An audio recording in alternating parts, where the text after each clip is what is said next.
Los apóstoles estuvieron junto a Jesús alrededor de 3 años, poco más, poco menos. Tal vez en 3 años no llegues a conocer realmente a una persona. De hecho, nosotros a veces pensamos que ni toda la vida nos alcanzaría para conocer a una persona. Los discípulos estuvieron 3 años,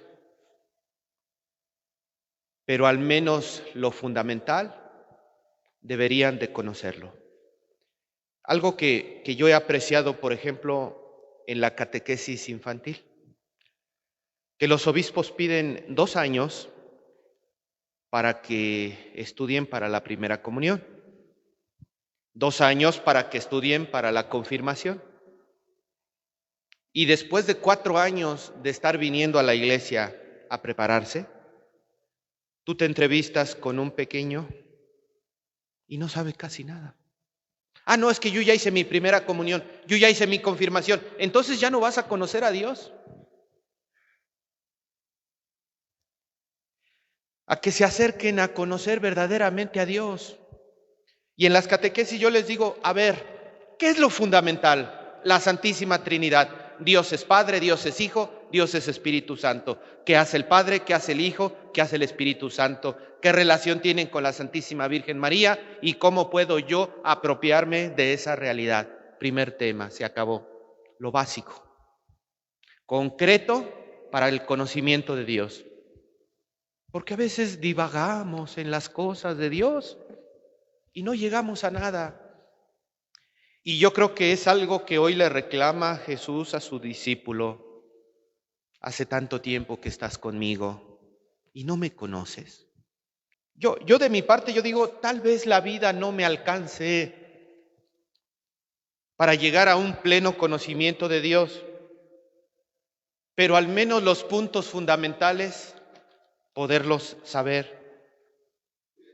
Después de 3 años de convivencia, de casi 3 años, hay discípulos que no conocen a Jesús. Y yo lo primero que les diría es, no nos confiemos. No nos confiemos porque venimos a misa, porque estamos en un ministerio o incluso en una pequeña comunidad. Confiarnos de pensar que ya conocemos plenamente a Dios. Porque el conocimiento de Dios no es un acto instantáneo como lo es la fe. La primera lectura nos dice cómo se abrieron a la fe en un instante, pero son 2 realidades diferentes que debemos de distinguir. Decíamos el jueves, una cosa es el querigma. Han oído hablar del querigma, ¿verdad? El querigma es el anuncio de amor que Dios te hace para que tú lo abraces y digas, sí creo, quiero a Dios en mi vida. Ese es el querigma. Pero una cosa es el querigma y otra cosa es la catequesis. El querigma nos sirve para enamorarnos de Dios. La catequesis nos sirve para conocer a Dios. ¿El enamoramiento de Dios puede ser instantáneo? Sí. ¿Cuántas veces hemos dado el querigma y en menos de 2 minutos la gente dice, yo sí quiero seguir a Dios, quiero abrazar la fe, es más, quiero ir a un retiro, porque eso es instantáneo? Pero no confundamos. Una cosa es abrirnos a la fe de manera instantánea y abrazar el mensaje de Jesús que se nos da a través del querigma, y otra cosa es conocer verdaderamente la realidad de Dios. Y a veces la catequesis durante toda la vida no nos alcanzaría para conocer a Dios. Por eso yo en esta semana he venido invitando, decía el Papa Juan Pablo II, deben de ser las 2 columnas que sostengan nuestro camino de fe. Renovar nuestro amor a Dios permanentemente a través del mensaje del querigma, para que nuestro entusiasmo, nuestra alegría de estar con Jesús se mantenga encendida. Esa es una columna. Y otra columna es adentrarnos al conocimiento de Dios, meternos a las entrañas de la revelación para saber un poco más acerca de quién es Dios. Un proceso querigmático y al mismo tiempo un proceso formativo. El proceso querigmático le va dando dinamismo, va renovando, va refrescando, va llenando de entusiasmo al proceso formativo. Proceso formativo de seguir a Jesús, de caminar con Jesús, de conocer a Jesús, de vivir como Jesús. ¿Y por qué es importante acercarnos a Jesús, conocer a Jesús, vivir como Jesús? Es importante porque quien conoce a Jesús, conoce a Dios. Hoy nos dice en el Evangelio, quien me conoce a mí, conoce también al Padre. Todo lo que tenemos que saber de Dios se nos ha manifestado por medio de Jesucristo. La fe cristiana nos dice, la única fuente para comprender la realidad de Dios la tenemos en Jesús. Y Jesús también hoy nos dice que Él y el Padre son una sola cosa, que yo estoy en el Padre y el Padre está en mí. Y con eso nos señala una segunda realidad, la cohabitación. Parte de la realidad de Dios es que Dios quiere habitar en el Padre, habita en el Hijo, y el Hijo nos viene a enseñar el rostro de nuestro Padre. Pues bien, nosotros, discípulos del Hijo, también estamos llamados a que el Hijo habite en nosotros. Si el Padre habita en el Hijo debe de habitar en los discípulos. Otra enseñanza de Jesús. Nuestra vida de fe debe de ser una vida donde nosotros manifestemos con nuestras obras, con nuestro comportamiento, que Jesús habita en nosotros. Y esto se da a través del Espíritu Santo. Cuando Jesús se va a la derecha del Padre, no nos deja solos. Envía sobre nosotros un consolador, la presencia del Espíritu Divino. Y es el Espíritu de Dios el que hará posible que la presencia del Hijo se haga manifiesta en cada uno de nosotros.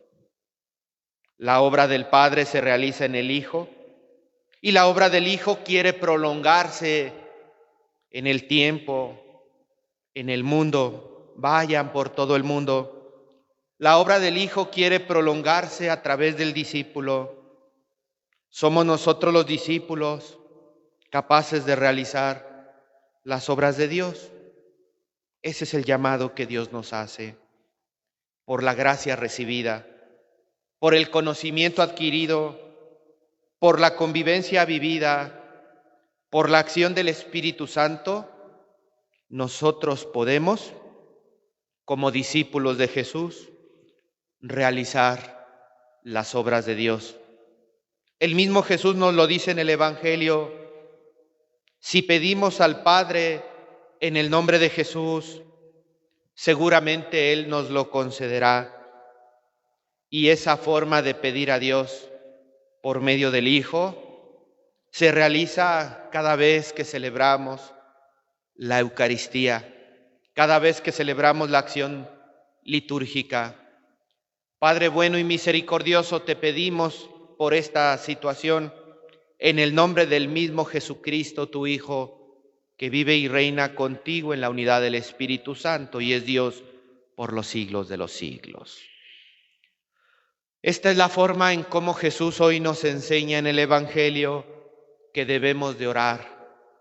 Nuestra meta es el Padre y nos dirigimos al Padre en nuestra oración y le pedimos al Padre por mediación de Jesús, por el poder de Jesús, pues hoy nos dice: si piden algo en mi nombre, yo lo haré. No dejemos de dirigirnos al Padre en el nombre de Jesús por el don del Espíritu Santo. Ese es el poder, esa es la fuerza de la oración y es como Jesús nos enseñó a orar. Señor, enséñanos a orar, como Juan enseñó a sus discípulos a orar. Y así como nos enseñó el Padre Nuestro, así hoy nos dice: dirijámonos al Padre en el nombre de Jesús, por el don del Espíritu Santo. Es el Hijo que se ha hecho hombre y viene para habitar en nosotros, para que siendo humano como nosotros, le podamos conocer. Viene y se hace igual a nosotros, habita en medio de nosotros, porque así es su plan de salvación, dejarse conocer por medio del Hijo. Y así como Jesús dice: es el Padre el que permanece en mí, quien hace las obras, nosotros podamos decir: es el Hijo quien permanece en mí y por la acción del Espíritu Santo realiza las obras a través de mí. Yo creo que no hay más dicha ni mayor felicidad que cuando un discípulo de Cristo llega a realizar obras de Dios por la acción del Espíritu Santo. Esa es la verdadera esencia de nuestra vocación cristiana: hacer presente a Jesús, don del Padre para la vida del mundo, pues donde está Jesús está el santuario visible de Dios. Donde está Jesús, la gloria de Dios habita en medio del mundo. Pues Jesús, que Jesús habite en tu vida y que con la acción del Espíritu Santo tú puedas hacerlo presente en medio de los demás. Que así sea. Que así sea.